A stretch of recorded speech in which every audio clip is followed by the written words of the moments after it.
C'est le retour des épiviews? Oh merde.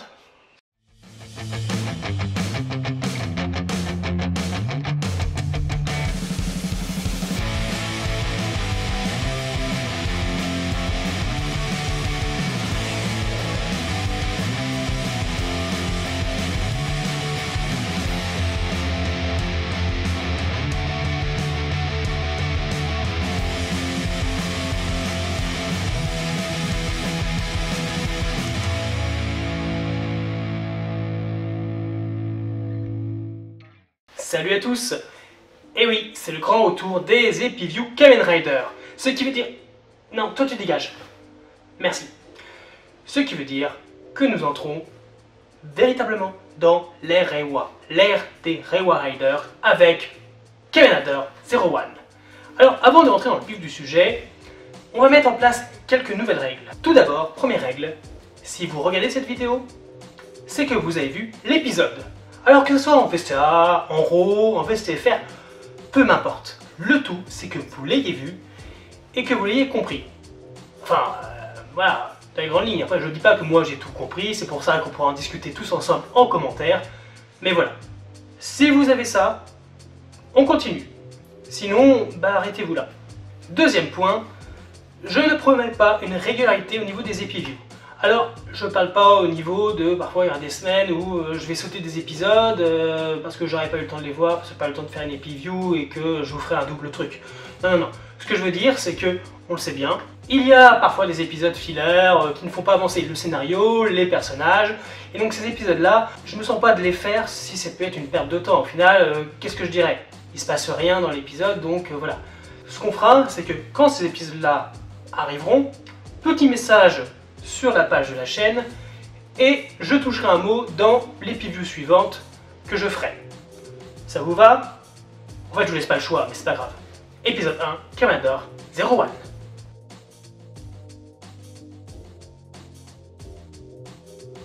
Alors, qu'est-ce que vous en avez pensé? Moi, honnêtement, je suis conquis. Voilà, j'ai tout ce que j'ai à dire. Donc ce premier épisode, il est classique. C'est un premier épisode, comme on le voit tout le temps, c'est-à-dire première situation, présentation des premiers personnages qu'on va suivre, leurs rêves, leurs buts, leurs espoirs, toutes ces choses, les méchants un peu. Voilà, premier épisode d'exposition pour nous lancer dans l'univers. Mais un premier épisode qui, j'espère, lance la série sur ce mot, c'est l'intelligence. Cet épisode est intelligent. Le moindre chose qu'on a besoin de comprendre dans l'épisode est expliqué. Et ça, j'aime. Et même si ce n'est pas expliqué directement, c'est suffisamment montré, nuancé, pour qu'on comprenne. Bon, alors si vous n'avez pas compris, vous inquiétez pas, on va revenir sur différents points. La première chose à noter, on a une information primordiale dès le début. Alors, une information qui est cachée, c'est-à-dire que une petite pub pour voilà, lancer un peu le délire. Voici ce qu'est un Umagir, voilà, le nouveau pan de l'humanité, pouvoir réaliser ses rêves, faut accrocher sa destinée. Enfin voilà, c'est beau, c'est une pub marketing, c'est génial, on kiffe. Et elle est importante parce que elle nous présente un personnage qu'on n'était même pas sûr de voir, le président d'Iden Intelligence, Iden Kuronosuke. Alors on aurait pu très bien avoir genre un portrait dans le noir, tout ça, ou même jamais le voir. Ça aurait pu être possible, hein, c'est déjà arrivé, jusqu'au dernier épisode.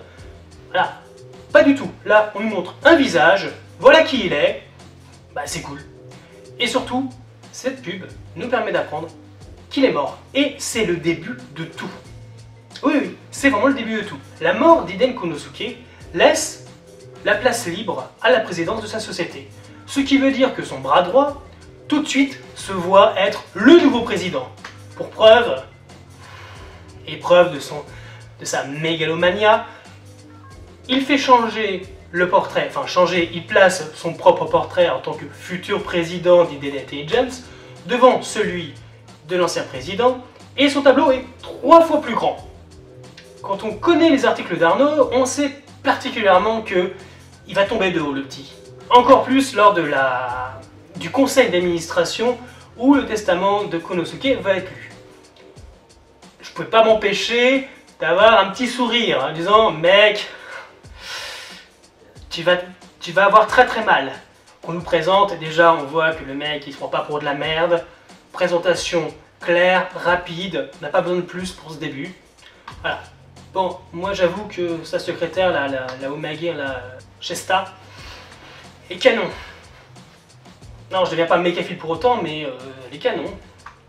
À côté de ça, on nous explique comment marche le monde avec les Umagir. Tous les Umagir sont programmés pour une tâche donnée. Ils sont tous contrôlés par le satellite de diffusion ZA. On connaît ça, hein, tous les satellites qu'il y a dans le ciel, même de nous, envoient des ondes, diffusent des choses spécifiques pour bien faire marcher notre société. Donc là, on est un nouveau pan de la société, une société plus évoluée. Donc pour l'instant, tout est logique, c'est très bien. Satellite qui donne également des ordres à la secrétaire du président d'Hidden Intelligence, Izu, et également à, comment dire, aux caissons de construction qui d'ailleurs on le voit en direct. Attention, c'est une première quand même, hein, parce que d'habitude le driver est toujours là quelque part, machin. Pour la première fois, on voit un driver être fabriqué en direct live. Et oui, aucun driver avant n'était construit devant nos yeux. C'est cool. Honnêtement, moi j'ai trouvé ça super cool. Bon, évidemment, qui est notre héros? Qui est Haruto Iden? Le petit-fils qu'on sait très bien qui va devenir le président d'Intelligence, qui va devenir Canadair 01. Non, voilà, vous avez vu l'épisode, on va pas aller loin. Bah, il a 22 ans, donc je sais pas, ceux qui ont vu qu'il était lycéen, je sais pas où j'ai vu ça, c'est, voilà, encore une fois, des gens qui ne se renseignent pas assez. Mais non, il a 22 ans, donc s'il est encore au lycée à 22 ans, elle a redoublé pas mal de fois. Et connaissant le système de scolarité au Japon, j'ai pas l'impression que ce soit possible. Voilà. Donc non, il n'est pas lycéen, il est comédien de stand-up. Enfin, comédien c'est vite dit, j'ai envie de dire comédien raté. Son but, c'est de faire rire le monde entier, mettre de la bonne humeur grâce à son positivisme, par ses blagues. Bon, c'est un rêve un peu low cost, on va pas s'en cacher, mais c'est mignon, c'est adorable, voilà. Comme on dit, c'est quelqu'un qui est pour l'entertainment. En ça, il partage la même psyché a priori que le héros de Yu-Gi-Oh! Arc 5. Si vous n'avez pas vu la série, regardez-la, on le sent pas. C'est quelqu'un de réaliste. Alors oui, il a son rêve un peu à la con, genre oui, je fais rire tout le monde, tout ça, mais direct, lors de la lecture du testament, il fait non mais arrêtez, je ne veux pas être président. Et même s'il dit ça, quand il regarde le tableau de son grand-père, il s'excuse. Il a l'air de lui avoir fait une promesse, quelque chose. Qu'est-ce qui se passe? Qu'est-ce qui s'est passé? Moi j'aime ça, honnêtement, je me suis régalé pendant l'épisode, hein, waouh. Oh, en passant rapidement, on sent bien qu'on sort de la saga de l'infinité, hein, l'Infinity Saga du MCU, parce que clairement, la tour d'Hidden Intelligence, si vous ne me dites pas que ça ne vous a pas fait penser à la tour Stark devenue la tour des Avengers, voilà, une tour gigantesque qui domine entièrement la ville, voilà, on va pas aller chercher bien loin. Voilà, donc ça c'est la situation, on va dire, initiale. Haruto est un acteur raté, le président est mort, il doit passer la main, mais d'abord, je voudrais vous parler d'autre chose. Il y a quelque chose. Quand vous regardez l'épisode, vous voyez une ville qui est heureuse, machin, et jusqu'au moment où on voit une portion de la ville. Une portion qui est délimitée par un espèce de barrage, parce que bon, il y a de l'eau dedans, hein, c'est une portion de la ville détruite, engloutie, appelée Debrecton. Et dans cette Debrecton, on a directement nos deux ennemis dans leur laboratoire, Jin et Holobi. Enfin, il y en a un qui a l'air plus sérieux que l'autre. Il y en a un qui est en train de concevoir les choses, tout ça, et l'autre, il est un peu plus « Ah, c'est génial, machin ». Enfin, on le verra. Et là, il y a quelque chose d'important. Dans les décombres, quelque chose qui ressemble à s'y méprendre, même je dirais c'est la même chose, que le satellite ZA. Un autre satellite, englouti, dans une ville à moitié détruite. Ouh, des choses se sont passées. Mais la mort du président est vraiment le point de mire de toute l'histoire. C'est le début de tout, clairement. Donc Jin et Holobi, hop, ils attendaient ça pour agir. Et lors de la lecture du testament du président, donc de Papy, on va l'appeler Papy, hein, on nous balance, mais genre, une grosse information dans notre tronche. Il avait tout prévu. Il est quasiment sûr qu'il va y avoir à un moment un problème, que les Umagir vont tenter quelque chose, et les images qu'on voit, ça montre quelque chose qui a l'air de s'être déjà passé. Et tout de suite, ça fait écho à ce qu'on a vu, Debrecton. Mais qu'est-ce qui s'est passé? Est-ce que les Umagir ont déjà été infestés par un virus et se sont retournés? En plus, ils font peur hein, à ce moment-là, t'as pas envie de les croiser. Et que pour cacher ça à la population, parce que c'est bizarre, t'as pas l'impression que la population était au courant de ça, qu'il y a des restes véritablement. Non, est-ce que le satellite s'est pas écrasé exprès pour contenir la menace? Est-ce que DN Intelligence a pas caché cet état de fait, cet événement important? Je sais pas si je m'exprime bien, mais il y a cette grosse information dans l'épisode, c'est vraiment grosse. On sait pas quoi en faire, on n'a pas encore tous les tenants, les aboutissements, toutes les connexions. Mais la vache, moi j'étais sur le cul quand je regardais ça l'épisode et je comprenais de petit à petit ce qui a pu se passer. Non, sérieusement, là, ça faisait 1 plus 1, je me dis, mais alors, est-ce que peut-être ça? Donc voilà, beaucoup d'hypothèses, mais des hypothèses intelligentes, des hypothèses, voilà, qu'on nous amène logiquement. Et pour contrer ça, le président a vraiment tout prévu. Il a créé le 01 Driver, qui n'est pas une ceinture de Kamen Rider, c'est pas comme ça qu'elle est présentée, mais un nouveau système de sécurité pour contrer la menace qui pourrait venir des Umagear. Et c'est là qu'on va parler un peu donc, de la transformation du Rider lui-même. Bah, 01, j'adore. J'adore, c'est un Kamen Rider intelligent. Encore une fois, comme je le disais, le maître mot de l'épisode, et j'espère de la série, est l'intelligence. Qu'est-ce qui se passe dès le moment où il met le driver? Sa conscience est digitalisée, transportée dans le cerveau même du satellite. Et là, il a 5 secondes pour apprendre le tutoriel avant de mourir. Il n'a pas le temps de tout apprendre, hein, donc il va aller directement vers tutoriel combattre. Mais on voit hein, derrière, il y a le tuto pour conduire la moto, pour utiliser ci, pour utiliser ça. Donc à mon avis, il va revenir souvent dans ce satellite, va se connecter pour apprendre de plus en plus des capacités de sa forme de rider. Et ça, c'est génial. Ah, fini le délire, tu mets une ceinture de Kamen Rider, tu sais déjà comment te battre, utiliser tes armes, tout ça. Fini tout ça. Hein. Là, clairement, il y a un tuto. Je te dis, faut que tu apprennes ça. C'est comme dans les jeux vidéo. Tu arrives dans un jeu vidéo, tu as le tutoriel, tu le suis, si tu as envie de faire les choses bien, ou tu le suis pas, et puis tu vas à la one again. Ce que font généralement tous les Kamen Rider. Et là, après, c'est un florilège. La transformation est top, genre il y a cette sauterelle qui est invoquée, qui après se sépare pour se digitaliser, être les parties d'armure du costume. Tous ces éléments forment l'armure de 01. C'est-à-dire que même la mallette fait partie de la sauterelle. Tous les éléments forment un tout. Moi j'ai kiffé. Alors oui, on va le dire, la 3D c'est pas ça, hein, la CGI c'est pas ça. Comme d'habitude, ça sera corrigé beaucoup plus dans les Blu-ray, mais honnêtement ça fait le job.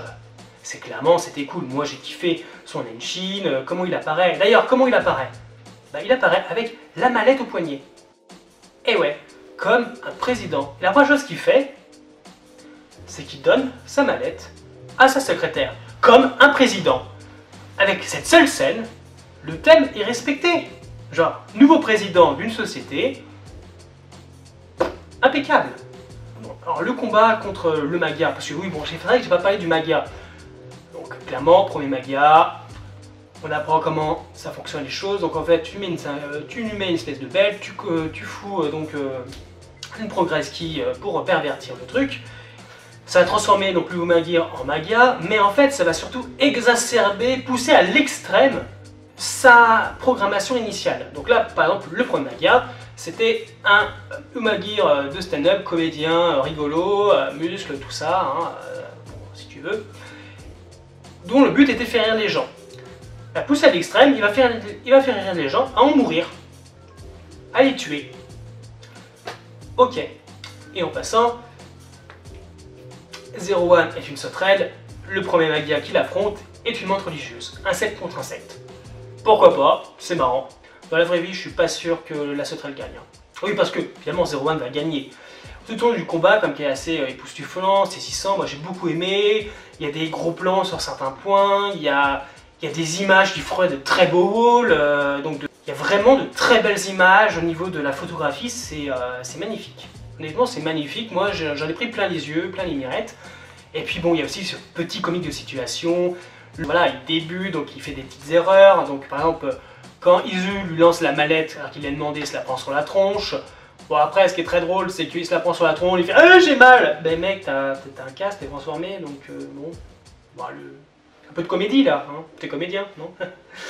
Et puis surtout, bah, il finit son rider kick, on le voit, donc genre il freine dessus sur le bitume, ça cause une espèce de petite tranchée, et au dernier moment, il se tord la cheville. Honnêtement, c'est fun. C'est fun, on sourit, ça nous fait pas rire, c'est juste on sourit, c'est bon enfant, c'est une série pour enfants, enfin enfants un peu plus, hein. Tous les personnages sont présentés au premier épisode, vraiment tous. On a vu Naruto, on a vu le président, on a vu Izu, voilà, on a vu Jin, Olobi, Amaga. Il nous manquait donc le futur Vulcan, la future Valkyrie.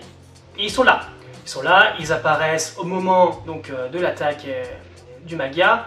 D'ailleurs, Magia, très intelligent également, son mode de fonctionnement, c'est que il insuffle le virus aux Umagir présents pour les transformer en chair à canon, on va dire ça comme ça. Donc, voilà, encore une fois, ce ne sont pas des monstres, des soldats qui sortent de nulle part. Il y a encore une raison intelligente, une raison logique à ce qu'ils soient. Tout est logique, tout est intelligent. C'est pour pallier à cette menace que Limes est appelé, que Isamu et Yua sont là, et là tout de suite on a un conflit. Enfin un conflit. On nous présente leur personnalité en quelques secondes, on n'a pas besoin de plus. Isamu, tête brûlée, il va au plus simple, c'est-à-dire il tire et il pose des questions après. Parce que Yua, c'est plus suivre les règles. Vous êtes en état d'arrestation, veuillez vous arrêter, tout ça. Genre, non, vous ne prenez pas le jeu Traiza, il faut une autorisation avant. Enfin, voilà. On a deux modes de fonctionnement. On n'a pas l'impression qu'ils la respectent beaucoup. Mais bon, c'est pas grave parce que je suis sûr que l'un comme l'autre vont apprendre de leurs coéquipiers parce que vu qu'ils vont fonctionner en duo et ils vont évoluer en conséquence. Je pense que Isamu, au fil du temps, va calmer sa personnalité pour respecter les règles, faire les choses mieux. Est-ce que Yua prendra peut-être plus d'initiative, va arrêter de se cacher derrière des règles, des protocoles et foncera un peu plus dans le tas.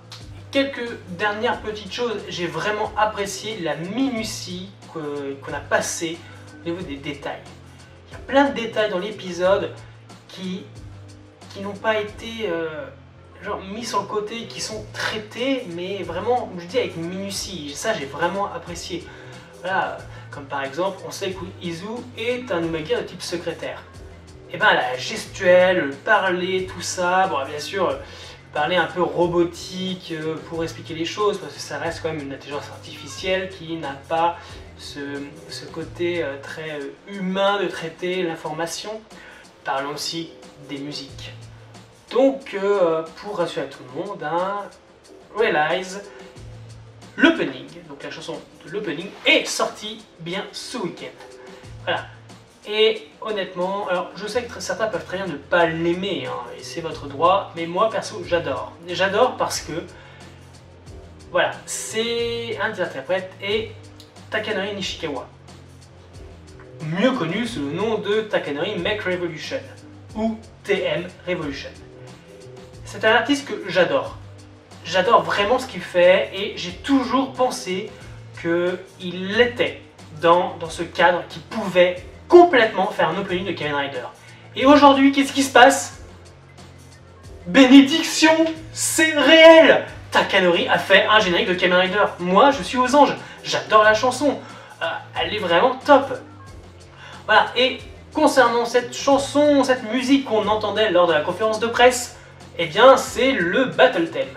Battle Theme qu'on entend au moment où il déplie sa grosse épée pour affronter donc les Umagir pervertis. Une chanson quand même assez péchue, un peu électro-rock, que j'apprécie bien, donc j'ai hâte d'avoir l'OST entre les mains, parce que je pense qu'il y a pas mal de choses intéressantes qui vont être aussi sur celle-ci.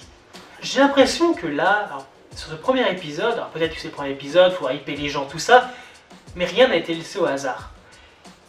Tout est intelligent, c'est écrit avec intelligence.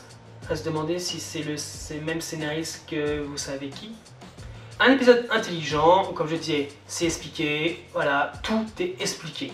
Et ce qui ne l'est pas, soulève des questions, mais des questions suffisamment bien amenées pour qu'on se dise « Putain, mais je veux voir la suite !»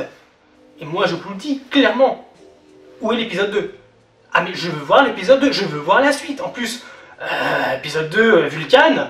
Donc voilà, et puis en plus, dans le teaser, on voit bien que déjà, il y a le conflit d'idéologie entre Haruto et Isamu. Je veux voir. Excellent premier épisode. Ah, peut-être pas excellent, très bon premier épisode. Un épisode classique, mais qui amène suffisamment de choses pour lancer l'intrigue, lancer la quête. Que demander de plus? Ça commence bien, ça commence très bien. Comme je disais, un très bon combat, très bon, avec voilà, de belles images. Haruto, je suis sûr que certains vont le détester parce qu'il est un peu pleurnichard, mais comme je disais, il est réaliste. On voit bien qu'il a beau vouloir faire rire le monde entier, il n'est pas con. Je suis épaté.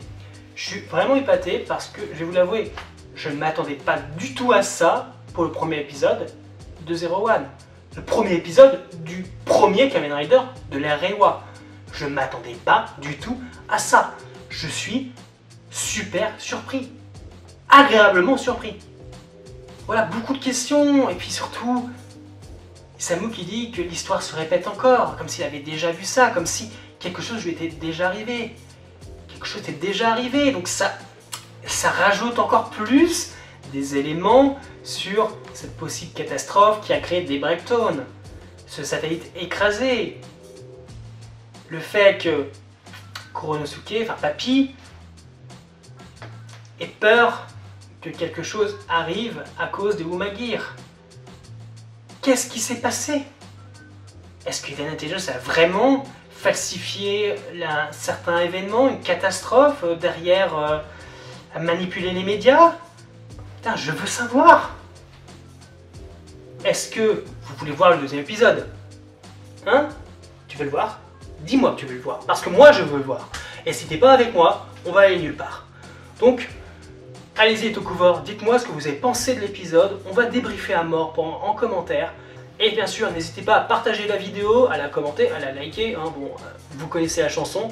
Et on se retrouve pour une prochaine vidéo. Bye les Tokuvor.